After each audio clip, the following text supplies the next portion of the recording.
Assalamualaikum warahmatullahi wabarakatuh. Innal hamdalillahi nahmaduhu ta'ala wa nasta'inu bihi wa nastaghfiruh.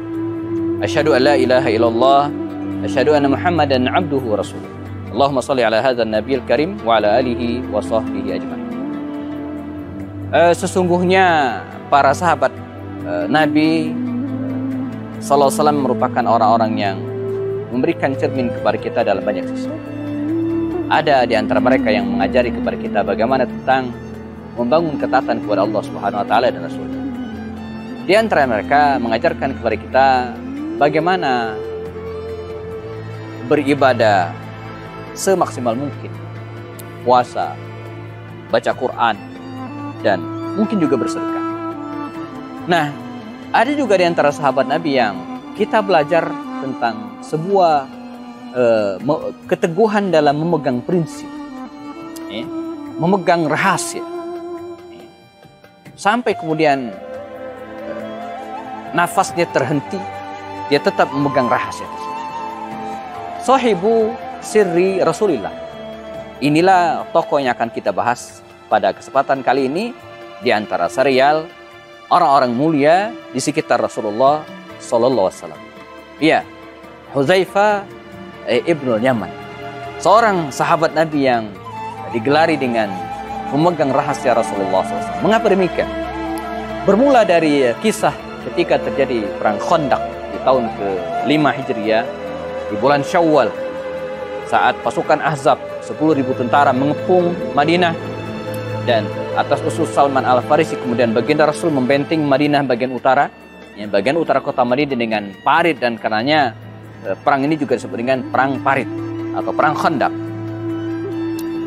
Lebih dari 25 hari lamanya pasukan sekutu pimpinan Abu Sufyan bin Harb dari kafir Quraisy ini mengepung Madinah, dan puncaknya mereka gagal. Pada detik-detik yang menentukan itu, di mana kaum muslimin butuh informasi tentang kondisi musuh, karena dalam sebuah peperangan teman-teman sekalian, mengetahui kondisi musuh itu adalah separuh kemenangan. Ketika kita mengetahui kondisi musuh, artinya kita sudah memegang separuh kemenangan. Seperti saya ingat pesantren atau pesan Pak Ustadz dulu di pesantren yang mengatakan bahwa fahmu su'ali nisful ijabah. Memahami soal pertanyaan itu adalah separuh jawaban. Luar biasa. Nah, Rasulullah ingin mengetahui kondisi musuh yang ada di seberang sana, di luar Madinah al-Munawwarah. Mesti dipilih seorang sahabat Nabi yang kuat memegang prinsip, mampu menjaga rahasia, dan tidak melencengkan perintah. Hudzaifah Ibnul Yaman. Kata Rasul, "Kum bangkit. Anda menyusup." Nah ini ya. Jadi kalau kita bicara tentang pentingnya dunia intelijen, maka Rasulullah sudah memulai prosesnya. Pentingnya dunia intelijen. Anda masuk ke tengah-tengah jantung musuh, kata Rasul. Ini risiko. Ditangkap, dibunuh. Sebuah misi yang sangat berat. Anda masuk ke jantung musuh, kata Rasulullah, serap informasi penting sebanyak mungkin, kata Rasul. Dan jangan lakukan yang lain. Tugas Anda hanyalah menyerap informasi sebanyak mungkin dari mereka, terutama informasi yang penting. Sebuah amanah yang luar biasa, penting. Dan di satu sisi juga adalah amanah yang sangat berbahaya. Sedikit saja meleset, maka nyawa taruhannya. Maka dengan kemampuan intelijennya, Hudzaifah Ibnul Yaman ini, teman-teman sekalian, dia menyusup masuk ke jantung musuh, dan pada malam hari yang sangat menentukan itu, ketika Abu Sufyan bin Harb mengumpulkan orang-orang pentingnya untuk membicarakan hal-hal penting yang akan mereka lakukan saat itu, dan jangan sampai ketahuan oleh musuh, yaitu Rasulullah SAW. Hudzaifah mampu masuk ke tengah-tengah mereka tanpa diketahui. Jadi ini disebut dengan bagaimana membangun kemampuan menyamar. Ini penting ya, kemampuan bagaimana dia menyamar. Maka dia masuk ke tengah musuh. Kata Abu Sufyan, kita akan bicarakan hal yang sangat penting. Dan pastikan tidak ada penyusup di tengah-tengah kita. Bayangin, ini seorang Abu Sufyan yang juga sangat detail dan sangat teliti. Pastikan Anda mengenal siapa yang berada di samping Anda. Ini rahasianya. Maka dengan kemampuannya, Hudzaifah kemudian buru-buru bertanya kepada orang yang sebelah kanannya, dan bertanya juga dengan orang yang sebelah kirinya. Jadi dia tidak sempat ditanya. Ini Sehingga Abu Sufyan pun menyampaikan hal-hal penting yang sangat rahasia, dan terakhir kata Abu Sufyan, sudah, kita tidak punya apa-apa lagi. 25 hari lebih kita ke Madinah, saatnya kita balik. Ya, izhabu, pergi, dan saya akan pergi dari sini. Dan ini adalah informasi yang sangat penting. Maka pulanglah Hudzaifah bin Yaman menemui baginda Rasul SAW dan menyampaikan hal ini, rahasia yang sangat penting ini. Dan andai dia tidak bisa menahan diri, Hudzaifah sendiri mengatakan waktu itu, andai saya tidak bisa menahan diri dan tidak ingat dengan pesan Rasulullah, ya, saya bisa mau, ya, kalau dia mau mengambil tombak dari salah seorang di antara mereka dan membunuh Abu Sufyan bin Harb. Demikian kira-kira kata Hudzaifah bin Yaman. Tapi tidak. Ini disebut dengan melaksanakan tugas, teman-teman sekalian, sesuai dengan yang diperintahkan. Walaupun ada kesempatan lain yang mungkin menurut kita lebih baik, tapi tidak kita lakukan karena bukan itu tugas kita. Tugas Hudzaifah bin Yaman adalah menyerap informasi sebanyak mungkin dan bukan membunuh musuh. Andai pun dia berhasil membunuh musuh, misalnya, maka itu justru akan menyalahi perintah Rasulullah dan mungkin akan misi mereka akan berantakan. Maka pulanglah Hudzaifah, ya, dengan mengemban misi rahasia dan menyampaikan hal itu kepada Rasulullah SAW. Nah, pelajaran bagi kita hari ini juga demikian. Umat Islam, teman-teman sekalian, harus, ya, ada orang-orang yang seperti ini, yang bisa mengetahui informasi musuh sebanyak mungkin. Ya, apalagi dunia sudah luar biasa hari ini. Kita harus bisa membedakan, ya, mana yang proyek intelijen sehingga kita tidak jatuh ke jurang yang salah, ya, dan mana kejadian yang di-create, ya. Apalagi sekarang wabah Quran seperti ini, ya, kita harus tahu betul mana yang bagian dari grand strategi musuh, ya, untuk mengacak-acak umat Islam, tapi mana yang memang kejadian alam yang tidak bisa dihindari. Dan dalam dunia politik Islam ini sekarang juga demikian. Umat Islam harus ada yang menjadi politikus yang kemudian masuk ke jantung-jantung kekuasaan dan mewarnai negeri ini. Kembali ke Hudzaifah bin Yaman. Hudzaifah bin Yaman diuji oleh Allah SWT, ya, dalam perang Uhud bersama ayahnya, ya, dia ikut perang bersama Rasulullah SAW, ya. Namun kecamuk perang yang luar biasa yang kemudian menyebabkan 70 di antara kaum muslimin syahid pada waktu itu. Ketika pasukan Rumat, ya, menyalahi atau tepatnya lupa dengan pesan Rasulullah, mereka turun dari Bukit Rumat sehingga benteng pertahanan mereka dari belakang jebol. Khalid bin Walid yang masih kafir waktu itu menyerang kaum muslimin dari belakang dan, ya, mereka tidak bisa mengelak. Bahkan pada saat itulah Hudzaifah bin Yaman ini kehilangan ayahnya. Nah, bagaimana kisah Hudzaifah bin Yaman ini kehilangan ayahnya? Siapakah yang telah membunuh ayahnya? Kita akan bahas pada sesi berikutnya. Tetap bersama kami, jangan kemana-mana. Konsumsi British Propolis, sehat insyaAllah. Yuk bergabung di komunitas pengusaha perindu Rasulullah. Silakan klik link di deskripsi. Meniti jalan orang-orang mulia bersama para sahabat Rasulullah SAW, kita nikmati keindahan Islam. Hudzaifah ibn Yaman, seorang sahabat Nabi yang luar biasa, dan di perang Uhud dia sempat kehilangan ayahnya.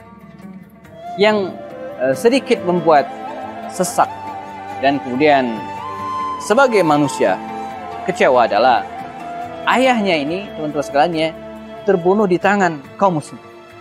Luar biasa, ya?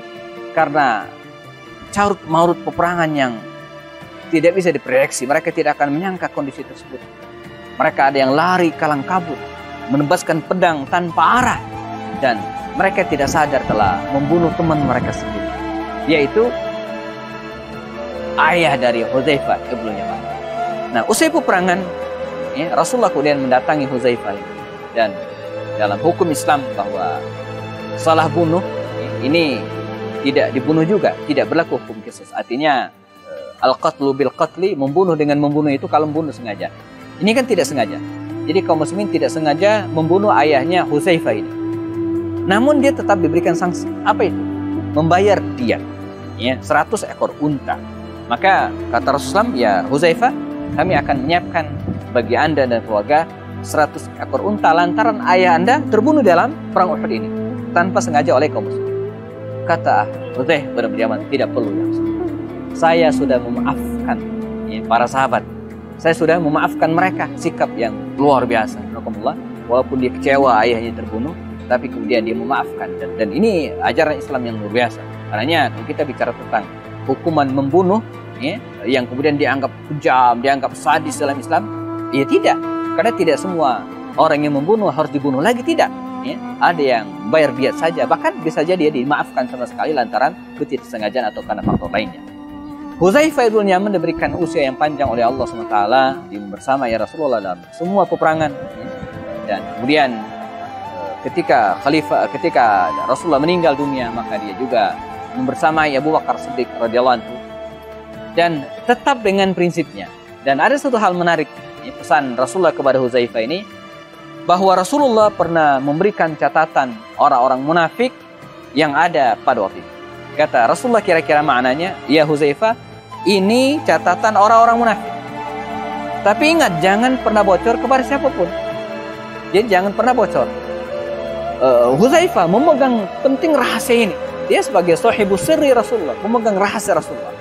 Sampai kemudian pada saat-saat berikutnya ketika Nabi sudah meninggal dunia, Abu Bakar As-Siddiq menjadi khalifah, masa pemerintahan Umar, gitu kan? Umar penasaran, maka dia mendatangi Hudzaifah, ya Hudzaifah, saya mendengar bahwa Rasulullah pernah, ya, mendatangi dan kemudian mengatakan kepada Anda, ya, nama-nama orang-orang munafik. Ya, apakah ada di antara kami, di antara para pengurus begitu gara-gara ya, para pejabatku ini ada orang munafik? Ada, kata Hudzaifah, ada. Siapa? Kata Umar Khattab, oh tidak bisa, karena saya telah berjanji kepada Rasulullah dan Rasulullah meminta kepada saya untuk memegangnya. Saya tidak akan mengatakan. Maka sampai sekarang teman-teman jangan nanya siapa laki-laki yang dimaksud oleh Hudzaifah, karena nggak pernah disampaikan kepada kita. Ya, tidak pernah diriwayatkan oleh kita. Tapi Umar tidak kalah cerdas. Umar cerdas luar biasa. Setiap kali ada orang yang meninggal dunia, maka Umar melihat Hudzaifah ibn Yaman. Manakala Hudzaifah ibn Yaman ikut mensolatkan orang tersebut oleh jenazah, Umar ikut. Tapi kalau Hudzaifah tidak mau mensolatkan, tidak mau ikut solat orang ini, maka Umar tidak ikut. Karena ini adalah orang munafik. Ini suatu kecerdasan yang dahsyat. Karena walaupun dipaksa sekalipun, Hudzaifah nggak akan bicara. Dia tetap memegang rahasia Rasulullah SAW. Dan pada akhir kisah, ya, Hudzaifah ibn Yaman ini diangkat oleh Umar bin Khattab, ya. Ista'malahu Umar alal Madain. Dia diangkat untuk menjadi semacam wali kota Madain. Ini kota yang ditaklukkan oleh kaum muslimin dalam perang Qadisiyah. Setelah Qadisiyah, kota penting di Persia dulu, kota Madain, ya. Hatta mata ba'da qatli Utsmana wa ba'da bai'ati Ali bi 40 yawm. Dalam riwayat dikatakan dalam Isabah fi Tarikh Sahabah, dia tetap menjadi pejabat di wilayah Madain tersebut, ya, sampai kemudian masa terbunuhnya syahidnya Utsman bin Affan, dan kemudian terpilihlah Ali bin Abi Thalib, ya.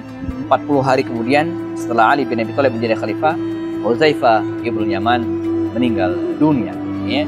Meninggal dengan penuh kesederhanaan, walaupun dia pejabat tapi hidupnya penuh dengan kesederhanaan, ya.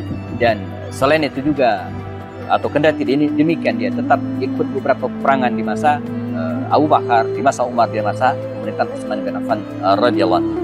Kita perlu sosok seperti Hudzaifah ibn Yaman, ya, seorang pemegang rahasia dan sekaligus intel Rasulullah SAW. Semoga bermanfaat. Bertemu lagi dalam kisah berikutnya. Tetap bersama saya Happy Andi Bastoni. Assalamualaikum warahmatullahi wabarakatuh.